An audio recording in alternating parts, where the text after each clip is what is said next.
bakit daw naging reels ang kanyang long video na ina-upload sa Facebook? Yan ang tanong ng ating kaibigan.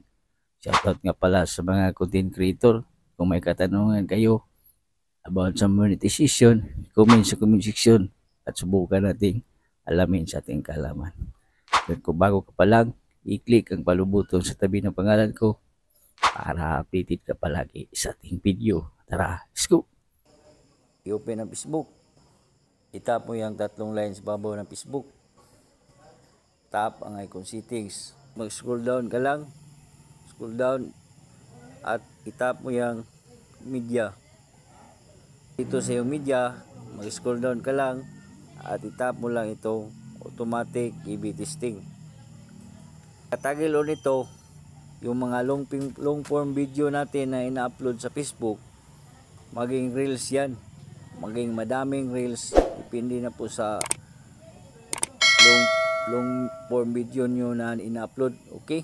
At sa may nakikita ko, yung long form video na nakita ko sa wall, naging 5 reels siya.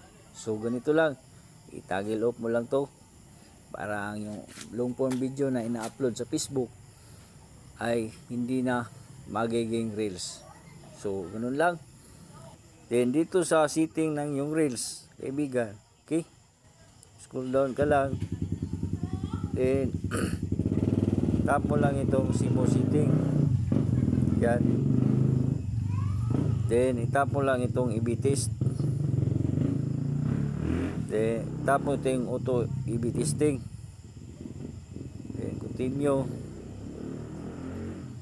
Dapat naka toggle off itong A/B testing para sa ganon yung mga long video ay hindi mapupunta dito sa ating mga reels. So ganun lang, huwag kalimutang i-share ang ating videos na dalang kaalaman ay kayamanan. God bless sa lahat.